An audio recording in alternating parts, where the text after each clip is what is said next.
What is up, everyone? Today we got some exciting dev update news from vrising. Many of you guys know, huge vrising guy, big thing on my YouTube. And we got some really substantial news in the latest dev blog. I kind of hold out to make sure these dev blog updates I do have important things kind of talked about in them. And this one definitely is the case, has some really interesting things that they're doing. And I wanted to share it. So we're going to go through, kind of offer my thoughts, make sure you guys are staying informed. This came out today. And yeah, busy as ever. As many of you guys probably saw, they announced they're in the state of the play, that they're coming out onto PlayStation. Really awesome thing. Get the game out to more people. And so yeah, this dev update, they want to focus on a few things that they're showing, some player expression, specialization, and gear. We also have some updates to the Shards, which sounds like a really exciting new in-game. And we're going to hop right into it. So first, they talked about wanting to kind of push kind of weapons a bit further in in-game PvP. The new update, they called it many times the apex of the journey, and they want it to feel that way. So they're adding higher equipment tiers and adjusting the sets and rarities of later equipment to give a smooth and satisfying progression. So in addition to obtaining higher tiers of armor, legendary weapons will undergo a comprehensive rebalancing across 3 tiers. This update will also introduce groundbreaking tiers of artifacts featuring specific and distinctive weapons for each weapon type. So yeah, as you guys can see here with this little video that they put together, these new artifacts are clearly going to be adjustments to how some of the skills work. Now these axes now, instead of throwing 2 axes out and back, and now throws 4. And so clearly there's going to be a lot of different changes to weapons and how they work in-game, which obviously is going to drastically affect PvP. Just like Jewels did with abilities and changing those and how they operate, I imagine it'll be a very similar thing now with the legendaries or the artifacts. And so, yeah, this sounds really exciting. We don't have much more information than this, but I think there's going to be some really cool things that can be done with this and really revamp in-game PvP and kind of hopefully offer a lot more diversity in builds and play styles, which I'm really excited about. Speaking, though, of in-game PvP, they also talked about the Shards. So right now, the Shards are 3 building pieces that you get from the final 3 in-game bosses that when you kind of place in your castle and use, you get a buff. One gives you kind of a magic buff, one gives you more of a PvE gathering buff, and one gives you like a physical damage buff. They are now changing this. They will now be a piece of equipment instead of a fancy building piece. The Shards will now be a necklace item with powerful stats and buffs, and will also provide a unique ultimate ability that overwrites your currently equipped one. On a PvP server, so we'll pause there. It's now an equipped piece, and now gives a new ultimate that you have to have when you have it on. And so it's no longer something you place in your castle. On a PvP server, a server with the appropriate settings, this necklace will be one of a kind. I assume they mean here this necklace will be one of a kind, as in the same situation that the 3 unique shards will be 3 unique necklaces. But maybe it is just going down to 1 necklace item. We're not sure. They did say shards will now be a necklace item. English language is fun. I'm not sure if that is a plural necklace item or not. But so either way, if it's not, we have 1 shard now. If it is, there'll be 3 necklaces. That means to use it though, you'll have to risk it.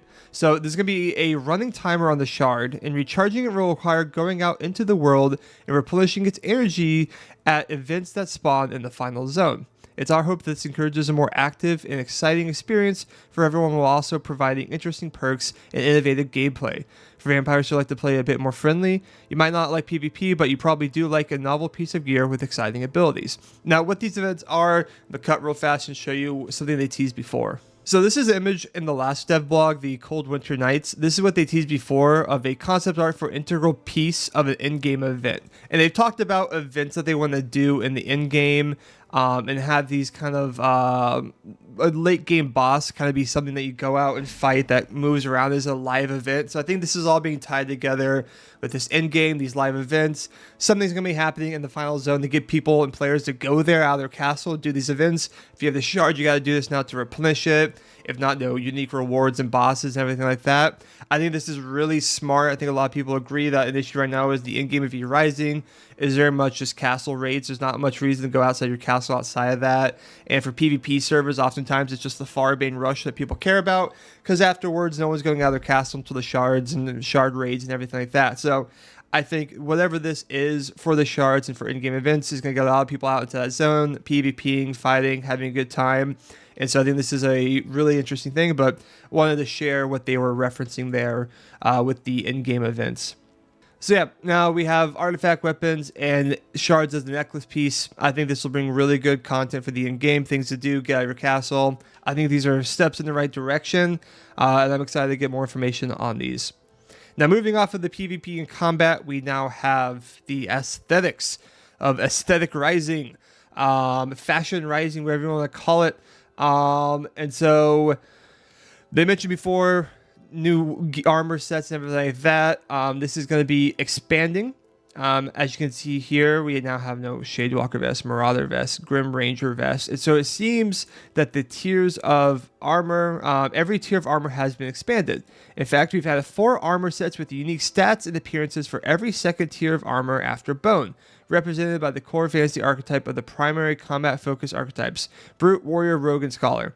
Over the course of your journey, advancing your crafting now offer you avenues for specialization. Warrior armor will now offer more bonuses to physical damage, Scholar armor gives more spell damage, and so on. With 10 plus new armor sets, you'll find more effective in your combat specialty and look even better doing it. So, yeah, I mean, this is obviously really awesome.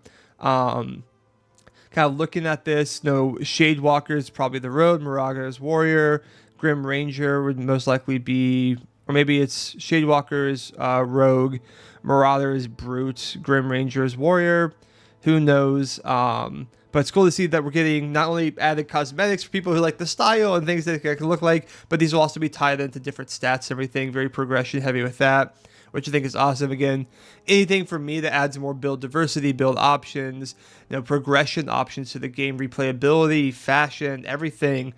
This is all great things. This is all great things. This armor piece here looks so sick. I love this. For those who saw the Sun Immunity armor before Gloomrot, this looks like that, but different colors, which I loved. So yeah, so new armor progression, as I mentioned, 10 plus new sets of armor, all tied in with, legendary weapon revamp and artifact revamp. So this is a heavy thing that's coming out 1.0, which I think is needed. I think the armor and weapons in Gloomrot, especially the legendary weapons, were a good first step. And so I'm glad that this is being expanded more into. And of course, with all these new shiny armor sets, you'll be able to add some flair. We're going to be getting kind of dyes and things like this that you can now be able to customize, change the look of. There's all these different dye combos and everything like that. UI elements and color palettes may not be final, just a note. But you'll be able to have this menu now that's attached to each armor piece where you can customize the appearance of them. Currently 31 in total, different color palettes, a few examples. So this is the Noctum armor. For those who haven't seen this before, it's actually the armor very similar to the armor that Styx wears. It's currently, if you have mods in the game, you can unlock it and use it. You can use this version on the far left. But so clearly this is going to be added to the game as well. Probably the Marauder armor. This one, I'm not quite sure if this one fully exists or not. It's kind of like the Blood Moon. I'm not sure how it exists, but again, it's really cool to see new gear pieces and armor. And then we also have this one here. Again, this gives me Vampire Hunter vibes, and I love it. And yeah, for those who like the PvE or roleplay side of the game, these are really nice additions to add some really cool things that you can do. And yeah, going into next on the update, they're doing some ambient lighting changes. And so they want to make it more pre-made ambient light data to blend in and out instead of having kind of some hard cuts that you kind of have when you're inside your castle being affected by the morning sun or stuff like that. Something that'll hopefully help with FPS. Also, it will change how materials are displayed, especially with metallic objects. This doesn't allow perfect reflections, but we can simulate more realistic looking metal. So like the sword glinting in the sun. This will be nice. They've talked about a lot. They've already confirmed that 1.0 will come out with an updated engine for the game in general. So I think a lot of these things probably stem from that and what they're able to do, and hopefully will create a much, much, much more stable play for vrising. And yeah. With the winter solstice behind us and the days growing longer, one might be mistaken for thinking the days of vampire are behind us, and we will once again forget that ignorance. 2024 will be dense with delight. This has only been the beginning. It was looking to be the most promising year of vrising. Let's look forward to the 1.0 update, currently planned to drop sometime in the second half of Q2. For those who don't know, quarters and business, all that stuff. Second half of Q2. That'll roughly probably be around June, July. So sometime this summer would be the second half of Q2. So that is roughly when we're going to get this update. And yeah, this looks awesome. I mean, obviously, personally, I'm most stoked about artifacts and the shard changes. I think the shard change sounds so good. It would be so good for in-game PvP if it kind of goes the way they're hoping it is. And the rest of the changes are awesome as well. So hope you guys enjoy this update. I'm pumped for the update. I hope you guys are as well. And yeah, if you like this content, obviously like and subscribe, and I'll catch you all next time. Peace out.